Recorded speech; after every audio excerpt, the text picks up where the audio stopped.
You ready to go? We're rolling. All right. All right. Joining us today is Mike Hostetler. Mike is a passionate advocate for remote work, as well as a diligent student of work operations, open source software, especially JavaScript, and all things modern web. He currently brings just 20 plus years of technology experience to work each day as Senior Director of Engineering at Cars.com, a leading two-sided digital marketplace in the automotive industry. Mike is also a published author, co-authoring the jQuery Cookbook, which you can find via O'Reilly and your neighborhood or favorite bookstore. Mike, thanks for joining us. A pleasure to have you here today. Yeah, happy to be here. Excellent. So you have a huge history in the open source community, specifically around JavaScript and jQuery. Yes. From the beginning of that. That's 10 plus years in that? Yeah, we're going on 12, 13 years now. Wow. Okay. So that's a lot of time. There's been a lot of development in that entire sector. What's happening in the community right now, the JavaScript community as a whole, and then the open source community at a sort of larger level? What's happening that people should really be paying attention to? JavaScript and front-end web development is constantly evolving, and it's a very kind of fractured space at the moment. What you're seeing is the emergence of a couple of big trends. First, a lot of software engineers are beginning to, and organizations are beginning to realize how difficult it is to build and maintain a healthy JavaScript code base. So when you build a major web application, I've not heard any story of anybody who's really gotten it right yet. It's very difficult. When you start scaling a team over, again, 20, 30 engineers, it just gets messy quickly. A lot of that's due to the nature of JavaScript, the language itself. If you've heard about the history of it, it was conceived in 3 weeks by Brendan Eich in the late 90s. And he jokes he's been paying for the sins of that ever since. Well, it took 7 days for the world, 3 weeks for JavaScript. It's fine. So since then, it's taken over. JavaScript is now, if not the most popular, one of top 2 most popular programming languages out there right now. And every software engineer probably has had some exposure to it. And it runs, because of the explosion of the internet, a lot of our consumer interactions today. So you see kind of this messy history. Going forward, there's a lot of people trying to fix JavaScript. That turns out to be a really difficult problem. And JavaScript isn't one thing either, which makes it it's like exponentially difficult, because if you solve at the core, everything built on top of it top of it needs to change and evolve as well. There's been a lot of attempts in the past. CoffeeScript came out of the Rails world. Google's Dart language is still around.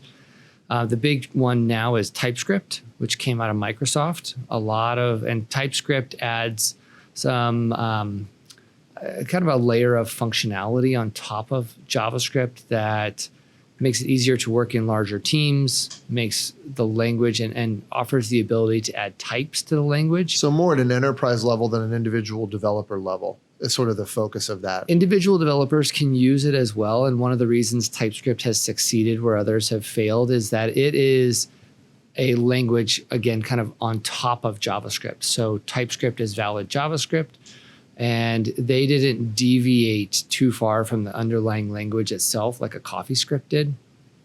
So they've done well, and Microsoft's tooling engine and kind of they've put their shoulder behind it as an organization. So there's first-class support. It's a very big shoulder. First-class support in Visual Studio Code. They're doing a lot of training and evangelism around TypeScript.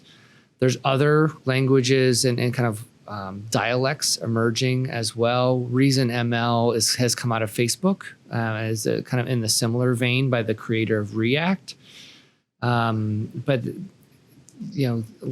JavaScript is it's kind of just an interesting and messy place. It sounds like there's so many opportunities to solve so many problems. Yeah. And each variance starts to attract talent, attention, and really go after one aspect of the problem. And then the next problem occurs. And I don't want to say it bifurcates because it doesn't really do that. It doesn't fork. Just it evolves. There's in a different way. pockets. Like there's different pockets of way. people who follow maybe a different thread. And that's, again, the best way to think about it. JavaScript itself has evolved to the place where it's this entire ecosystem. That ecosystem, and it falls different labels too. You could call it JavaScript, you can call it the web platform, you can call it the modern web. There's different pockets of how you stitch all of these pieces together to eventually build your solution. This is another interesting aspect that's sort of driven this fragmentation too. The language itself and the tools evolved, and they made it very, very easy, the low barrier of entry for people to not only build a solution to one of these small problems, but then due to the package system and the Node package manager and the explosion of Node.js, which is, again, kind of a pocket of the JavaScript world, you have a lot of an explosion of ideas to solve these problems. Because say one solution emerges for templating, it's immediately followed by 6 others. And then the market kind of decides what gets traction. Problem exists where 3 or 4 things get traction and there's enough weight or enough usage behind it that, again, you get all these sort of fractures. They all can work together. And so it's not a fork, as you say, but just then it makes the barrier to entry exponentially more difficult for anybody getting into it, or an organization trying to standardize how they build their JavaScript. And that was a question I was going to ask, is that if you have a set of individuals who have varying skills and varying interests, and sometimes those skills and interests are going to align and other times they're going to be slightly separated. So they're going to pursue them at a different pace and with a different level of enthusiasm. Inside of an organization, typically like a small, so let's say an SMB or sort of a mid-market enterprise, that kind of sub 5 billion range, how do organizations manage that? Because on one side, you want to have the right tools and the right technology and the right empowerment for your team, because you want to attract and you want to retain that talent, but you also then need to be able to deliver consistently. And the myth of CI/CD solving everything isn't not real, realistic. but there's elements of all of these different capabilities and requirements and tools and technologies and languages that all play in there. So as an organization, how do you approach all of these? How do you approach the embedded skill set and the embedded interest, if you will, or proclivity towards a particular language or towards a particular pocket in the JavaScript In the front-end world, it's exponentially more difficult than, let's say, choosing a back-end language. When choosing Java, for instance, there's a couple of big threads you can follow. In the JavaScript world, there's hundreds, and you often need to pick a subset of 20 of those 100 rather than 1 out of 5. So again, it makes the variations available more difficult. And then you need a really important standards and practices process where the community of engineers govern themselves. It's too much overhead to ask an engineering organization to sort of have let's say, a policy-making arm deciding what the creative engineers that you spend a lot of money hiring can or cannot do. They're not a group that likes rules. So you need them to understand and figure out how they can work together and collaboratively build something that's sustainable. Well, how does that get aligned in an organization like Cars? You have a lot of talent. You have a very big and diverse market that you're serving. How do you approach that? How do you say, okay, smart, intelligent people, creative people, go? What guidelines, what sort of swim lanes do you put in place, and how is that managed? Yeah, so it's interesting because some of the turnover we've had in the last 3 years have actually made that a difficult problem.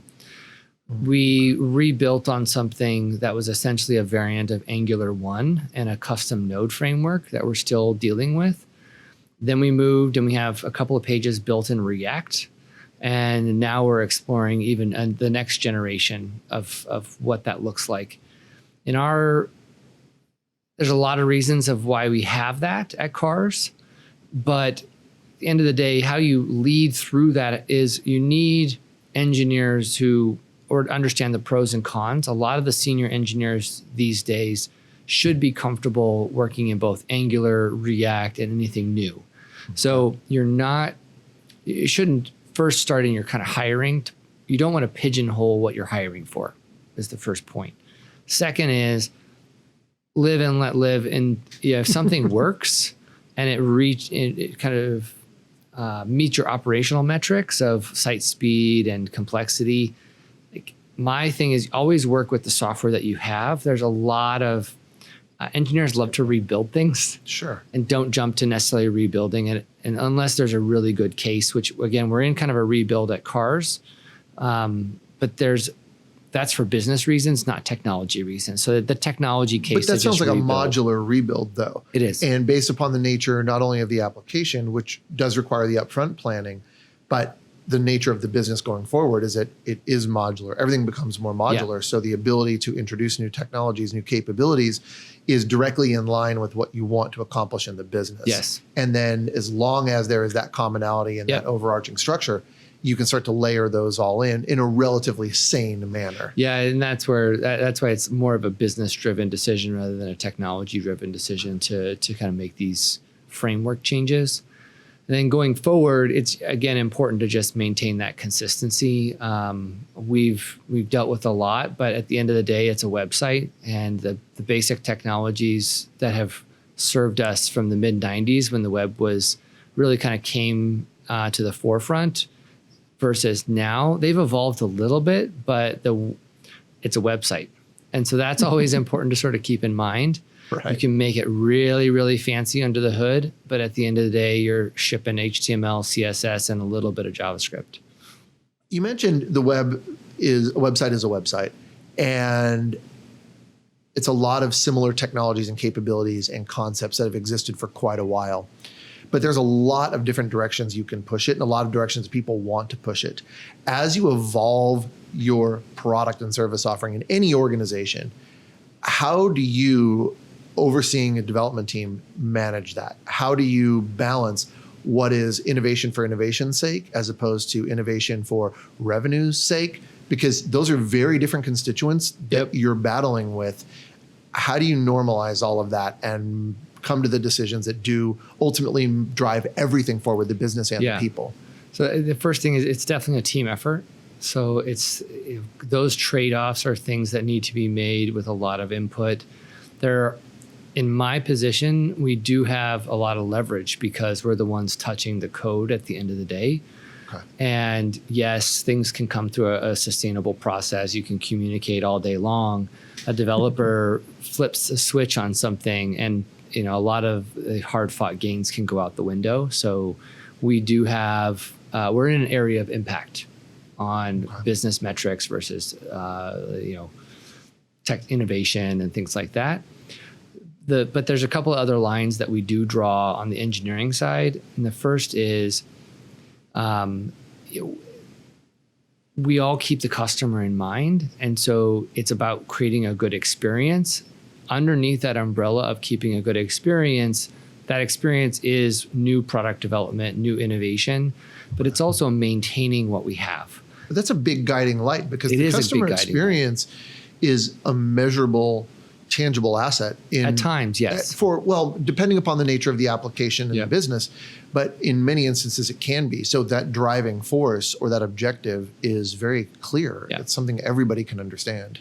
And so when it comes to we work with our product partners, with our design partners and other stakeholders in the business to take their ideas and translate them into things that manifest themselves on the website. But it's also really in our wheelhouse and responsibility to make sure that we maintain operational metrics. And, we talked a little bit earlier about the technology choices that we make. Yes, we consult a little bit, but those really are engineering's choices to make. But they drastically impact how we're able to deliver the business value. Now, so how are those metrics shared? Because you're talking about code metrics, which is lines of code committed, the quality of code, how many deployments can be made, the frequency, the quality, as opposed to completely different business metrics. And in many organizations, those are oil and water. And different groups don't understand or don't have any connection to what that means.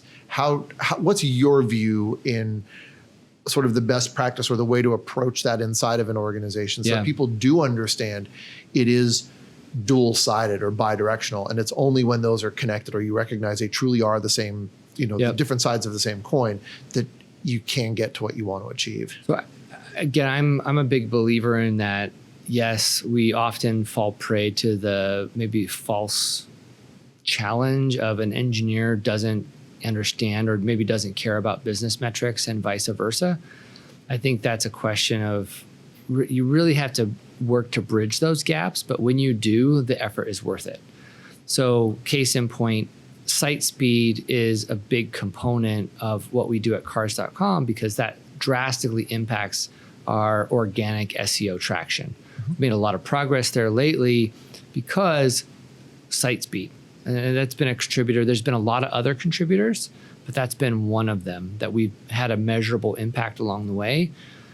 And we've done a lot of work to bridge that gap in both directions. First, on doing a business-focused write-up to help explain to our stakeholders in the business that you don't have carte blanche in putting anything on the website because everything that we do put on there has a speed impact.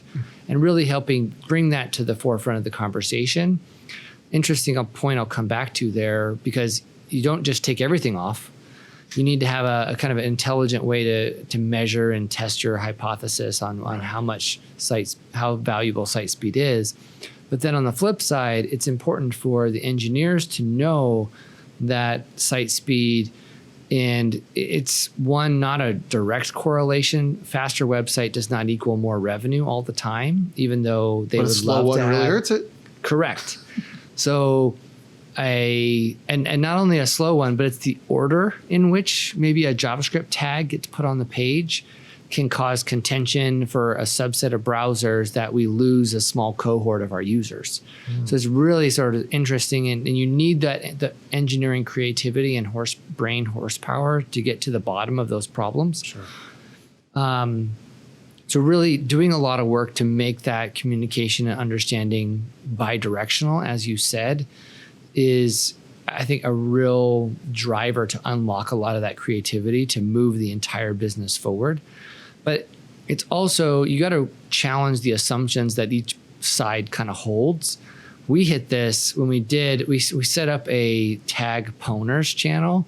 There's a couple of engineers. We wanted to get rid of as many tags off the site as possible. Some of them had revenue attached, but we built a way to measure the speed impact and then see if there was revenue, like a revenue offset, because we did develop a model that additional organic SEO did equate to certain dollars for us.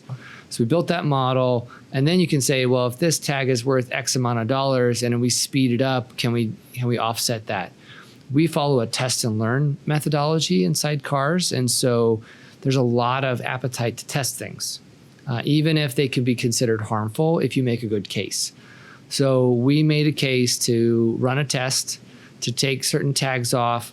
And the interesting thing that happened is that we weren't so much fighting a speed problem, but a CPU contention problem, which brings us back to the way, at the end of the day, it's a website. You load up too much JavaScript and the CPU browser threads are single threaded, or they use a single core, CPU core. So they'll fight with one another. And everybody suffers. Everybody suffers when you put too much on there. So engineering ended up reordering how the tags would fire and where they would come in at, and thus got our speed win, and the business got to keep the majority of their revenue win. How hard is it to get the business and the developer, or the business and the technology side, on the same page, understanding those objectives? Because you made a really interesting point a few moments ago, and you said that everybody wants to do what's right for the business. Yeah. Nobody is knowingly or willingly going in and saying, I bet I can mess this up. What they're doing is they're trying to say, I know I can do this. I know we can achieve these goals. But how do you get and keep everybody on the same page? Because that seems to be a universal challenge for organizations of all sizes, is that the business doesn't understand what technology needs to do, and technology doesn't understand what the business needs to do. But in reality, they might just not have the time to be able to do it. So how do you sort of balance that, or what do you see as a way to help keep them aligned? This is maybe harsh, but to me, that's laziness in an organization, especially like ours. I consider that one of my key jobs of the leadership, of helping to both sit and understand, take the time to listen to each side, and then bring it together. Like the magic happens, and we'll talk about work in a little bit, but the magic happens when you bring disparate views and teams and kind of find those solutions. They don't always exist. You're not going to get a home run every time, but the work to do that is worth it. And it's some of the most critical work in these organizations. And that it's a different way of working for a lot of organizations. How do you introduce that to an organization? Because in many worlds, I don't want to say you throw it over the fence, but there's very much a not in my backyard mentality where, yeah, I know it's there. I know things are happening, but I just don't have time. Yeah. I don't care right now. At the point in time I will, but that point in time never comes. I think the first question you have to ask is, how much do I care about this issue? So again, go back to this tag pwners group.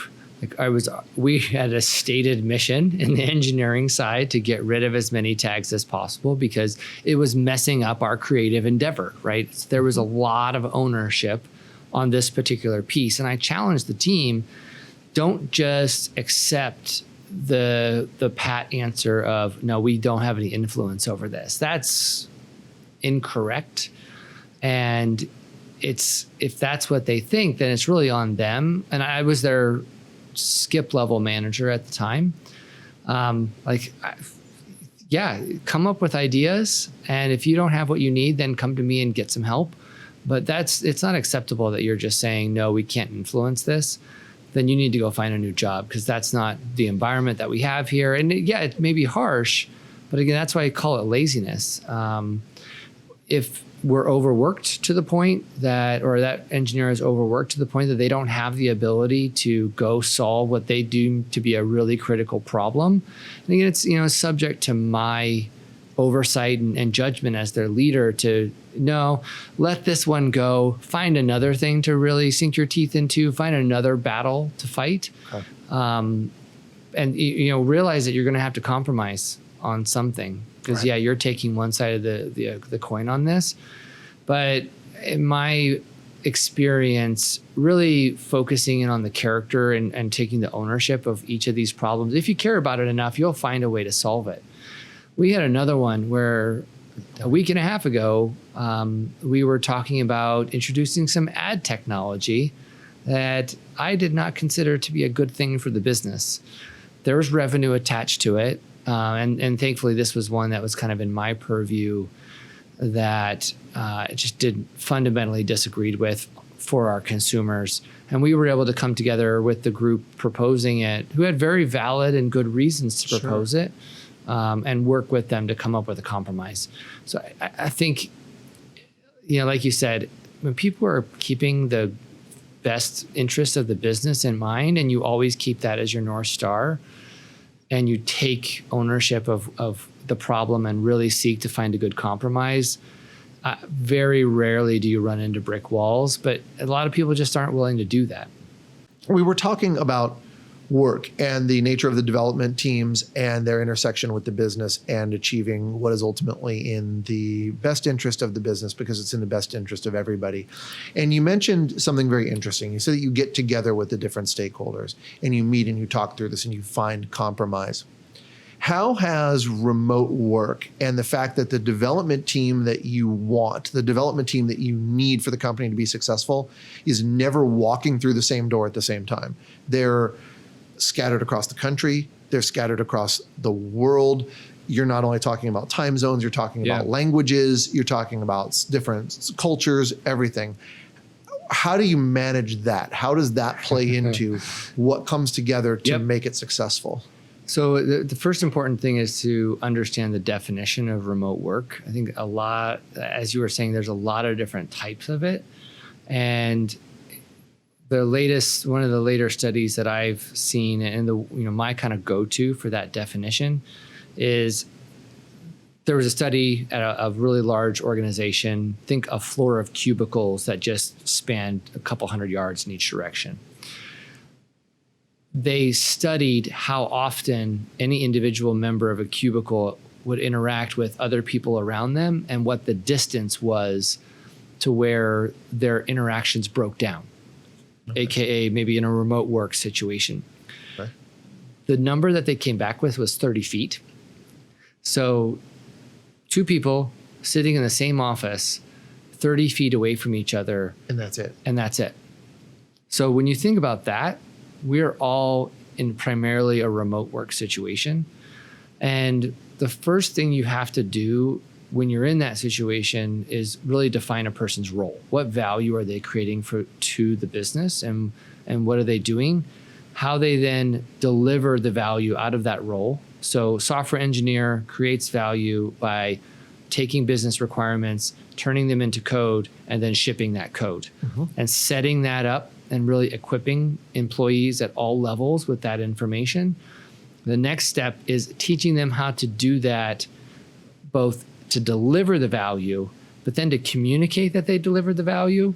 2 separate, but 2 sides of the same coin. Right. And then the last part of that, and notice none of this so far has mandated or indicated that they need to be physically present anywhere. But the last critical piece of that is when you're working with a team, you have to learn how to project your presence into a place where you can collaborate with that team. You can do that over distance. You can do that with a lot of different tools. You can do it with a text message. You can do it with Slack. You can do it with a Zoom call. But you have to, at certain points in time, go from asynchronous type work environment to a synchronous type work environment. What's the frequency of that is really required for people to truly stay engaged? Because it seems that the piece of the synchronous capability of the tools that are out there is the biggest blessing and the biggest curse. Yeah. Because if you're online and you have some sense of presence, you can be completely bombarded, at which point you need it to be turned off. But you also need to be connected at the same time you need it turned off. And that's a really slippery slope. So, I mean, there's a lot of great information out there right now about, how to craft your notification settings or the maker versus manager schedule and how it impacts your creative ability to be distracted. And there's another great book out recently called Indistractable, and how all these distractions impact our brains. In my experience, it really comes down to what do you need to create value in the team that you're on. So in my world, I would say that I'm a member of 3 or 4 different teams at work. I have my immediate team, my reporting structure, that people that report to me. I have teams underneath each of those. So I have a platform team and a software engineering team. I need to keep in touch with the entire org, 2 or 3 levels below. I have my peers who I need to work with. I have a wider peer group of design and product that we have to deliver something. So you can come up with these spheres of influence where you do need to be engaged. Okay. From there, then you can work through how that team dynamic is going to go. And then a lot of organizations never really take the time to define this. Well, that's what I was just going to say, but you're talking about the definition of something. Expectations management. It requires effort. It requires the establishment of expectations, and it requires that everyone truly come to the table to put forth the effort in order for that collaboration to occur. Because it's too easy to just say, oh, that person's more than 30 feet away, or I can't see if they're there. Yep. I'm looking, they're not over on the other side of the floor, I'm out. Yep. I'll just deal without it. That's a really different beast. Yes, to me, that's what it comes down to. You'll hear a lot of advice in the tactics of remote work, but I think where I see people missing the point is underlying that, one, humans are humans, so they need some sort of interaction. Teams are teams, and there's a lot of teams that work across geographic boundaries that don't need to be in the same office, or there's teams that work in the same office that don't talk to each other every day. I mean, there's a lot of information on that. It's all the same thing, just remixed a little bit. And if you take the time to define those expectations, I think the team can operate at a higher level. How easy is it to find people that understand that or want to be a part of that? Very few people do right now. Because it seems that people want to have a very clear objective, a very clear goal, and then they want to go and they want to put their fingers on the keyboard or pen in hand or whatever it is and execute that, see the result of it, and then move on to what the next one is. But that comes at a cost. It does. And that cost is that collaboration. How do you see that changing? You mentioned it's very difficult. How do you see that changing? Is that something that is brought in with new people to an organization? Is it coaching and change from within the organization as a whole? Is it a change in strategy? Is this what becomes of digital transformation when it gets beyond things being cloudy? Yeah. Like it's the next level of that. I mean, these are all intertwined in some really weird way, but they're critical each in and of themselves. Yeah. But now you got to make it all work. I think in any organization, and I'll put this under the label of digital transformation is really about culture transformation, and remote work gets thrown into this, right? Because why not? Yes, exactly. Interesting thing is that I think remote work is one of the more accurate definitions of what needs to happen, because when you're co-located physically with somebody in an office less than 30 feet away, you often fall into bad habits, right? And I think open office plans have facilitated a lot of bad habits. Mm-hmm. But I am really in favor of more of a bottom-up approach. So, and it comes back to leadership, a leader learning how to work with somebody to establish and help them really understand what's expected of them by the company, what teams they're playing on, what roles they're playing, and then measure them against those expectations. Because we're all playing 3 or 4, maybe 5 or 6 different roles in our organization at any given time. And that's where it has to start. I've not seen any top-down type effort work. And it has to, again, be kind of bubble up from within. Cool thing is that there's a lot of great benefits to the employees when they learn these skills, and they're skills that can be learned. I've taught several people to do it myself. There's a lot of great benefits that come out of it. So there's 2 aspects of this, and it's a slight tangent, but they intersect here. And one is automation, in the fact that automation really serves 2 purposes. One is it increases the successive repeatability, and the sort of hidden benefit, if you will, is that it creates documentation and it creates process, because if something is automated, then there's a way and other people can look at that. So there's a concept of automation that plays in this. But then the second piece of it that I don't think really comes into the understanding of how an organization is managed. It is from how an application is delivered or developed, and that's mobility and the changes in attention span. Where today you have people who are focused on very quick hits. If they don't have something immediately, they're gone. And immediately used to mean a minute.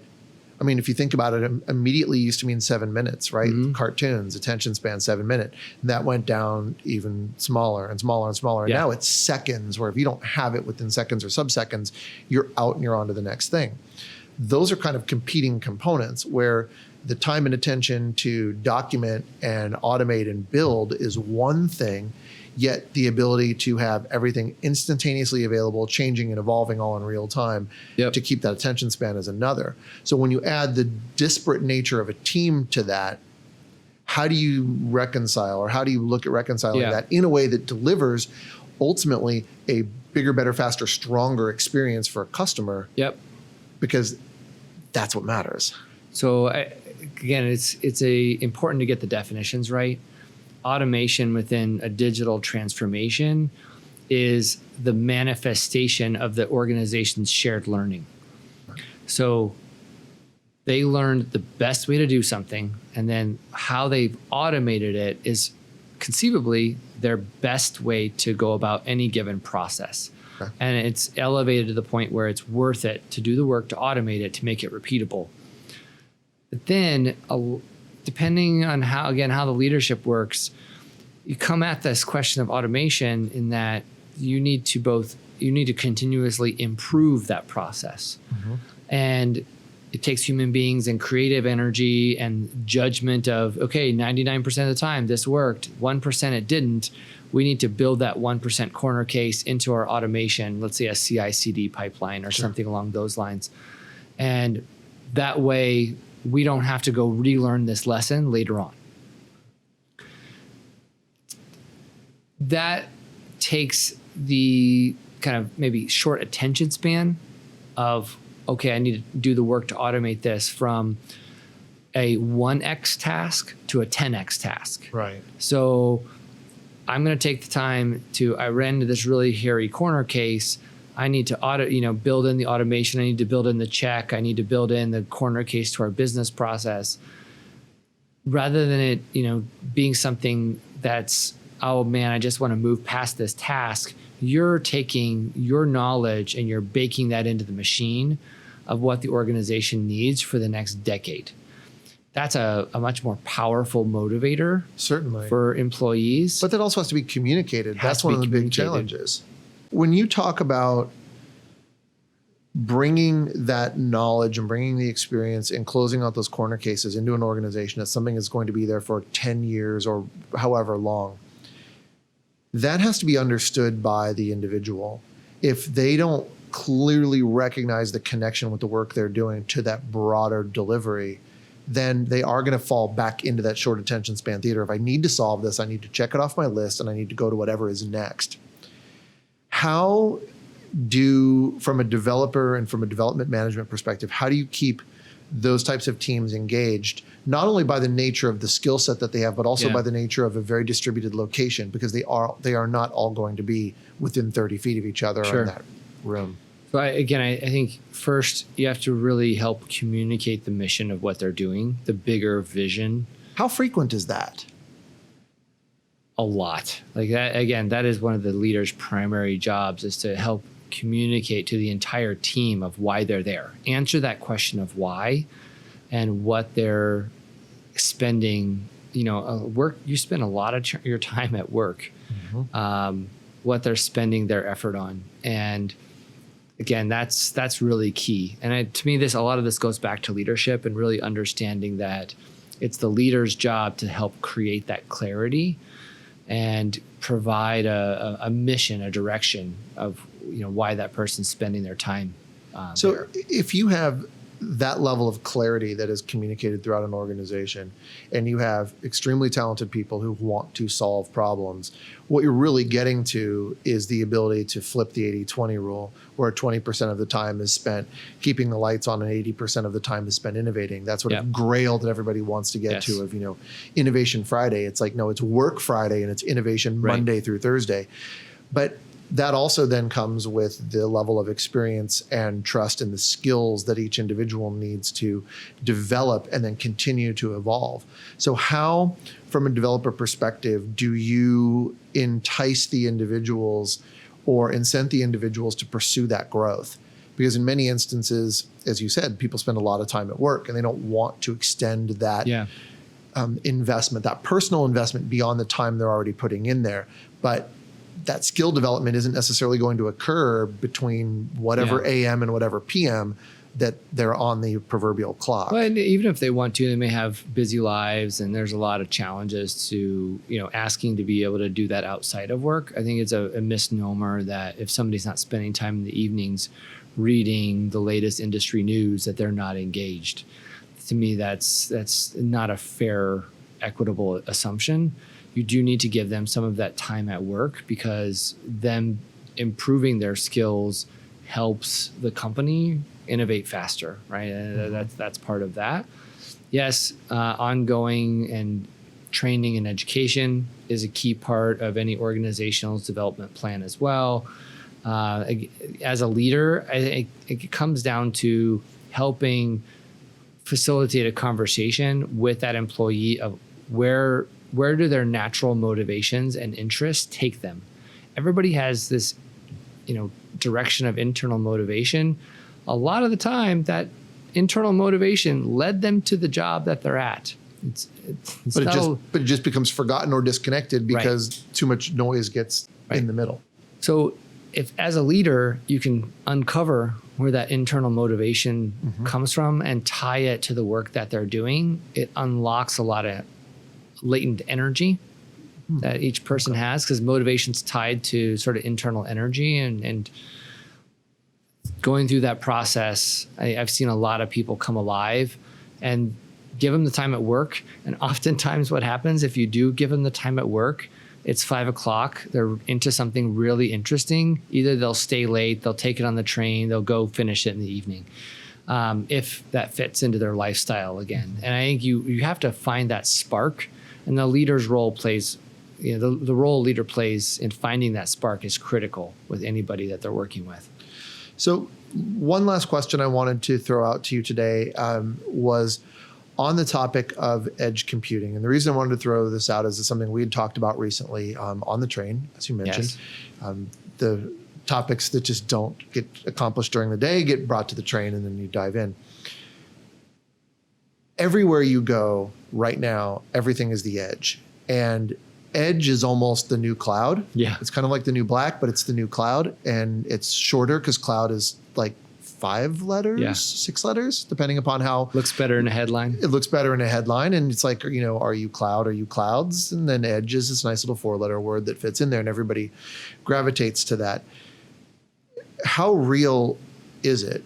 What are people doing with it today that isn't exploratory, that is really delivering value? Because I think there's a lot that you can read and see on the exploration side, but there's not a lot that you can find of true practical application. And I don't want to use the word production because that has a very different connotation to it, but true practical application rather than this might work for something. Let's pursue it. So again, definitions are important. Go back to the nature of the internet. There's a client, there's a server. So start there. In my opinion, the most general definition of the edge is it moves the server closer to the client in geographic proximity and moves some of the compute power closer to the client. Why is this relevant? A couple of other big trends, 5G, so bandwidth opens up, and the what you can do and facilitate between the client and the server with a bigger pipe, especially a bigger wireless pipe, is pretty powerful.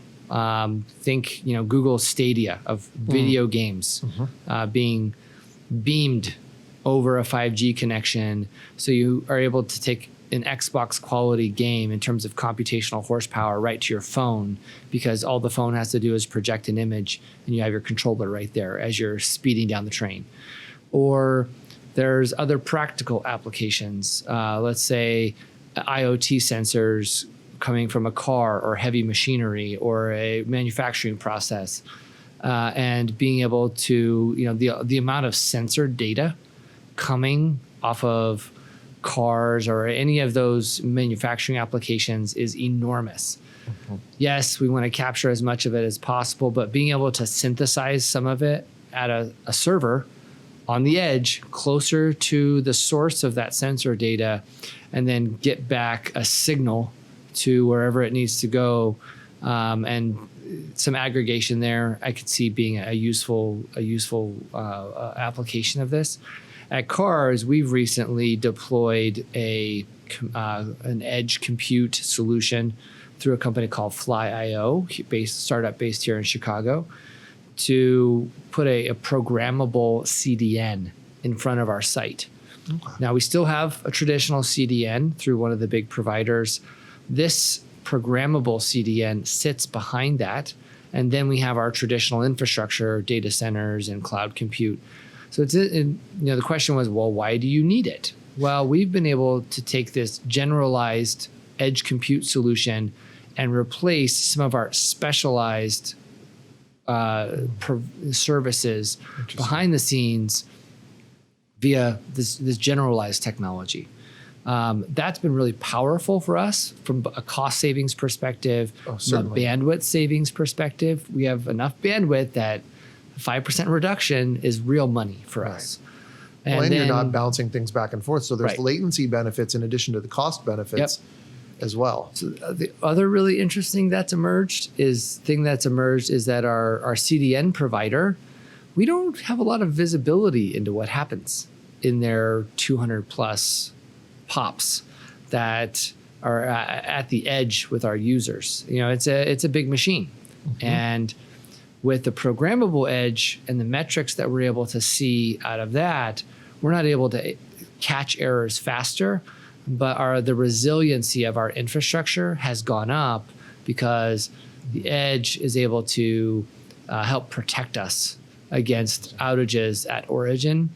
And this is everything from, we serve our images through the edge to, you know, if a page goes down, we have ways to mitigate that at the edge and still provide a good user experience without losing some business metrics or things like that. There's a lot of creative things you can do. We've benefited significantly from the edge, this edge compute platform.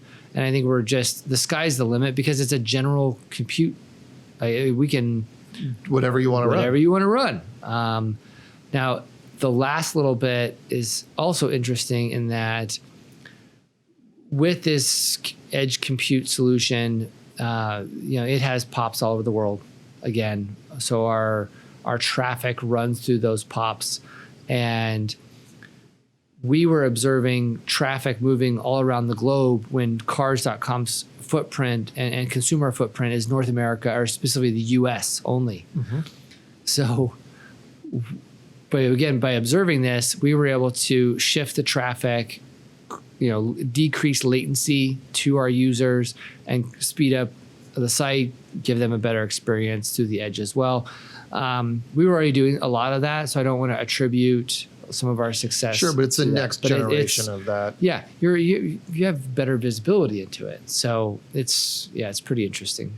So when you think about the talent that you need and the skills and the languages that are going to be used as things do move closer to the end user, how's that going to change? So from a technology and talent perspective, I think one of the big gaps that I've observed is just a fundamental understanding of how the internet works. A lot of engineers coming out of boot camps, they'll know JavaScript, but they don't know HTTP. I'm in the middle of teaching my 11-year-old daughter, some basics with computer science. And before I taught her HTML, the next module that we pulled off of this website is how DNS works. How does HTTP work? To be effective at building something, I'm a big believer in helping them understand how the network works and giving them a mental model to be able to write code on top of it, because the edge compute solutions force you to understand how that mental model works. That's number one. Second is state versus stateless protocols. So edge compute right now for us is mostly a stateless compute environment, and understanding the implications of that is really, really critical. It's not a big leap, but it's a key part of understanding how to make edge compute effective, because you have the network connection going out both sides. Right. It comes through, it comes through edge compute, the request comes in one side, out the other, back to origin, and then on the return trip. And you can hold some state for that single request in the network connection, but not across your entire compute. Not all the state platform. You really want.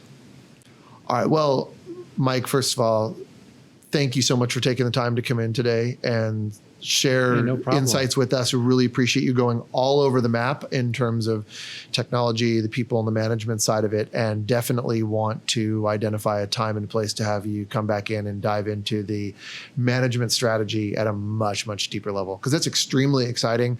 And it's very interesting how important it's going to be for technology organizations as they continue to evolve, and most importantly, as the technology not only increases in complexity, but the ability to attract and retain key talent outpaces. Yes. Like the difficulty of that is going to outpace the innovation of the technology. For sure. For sure. We'll definitely come back and dive in on that next time. Thank you for having me. Thanks, Mike. Appreciate it.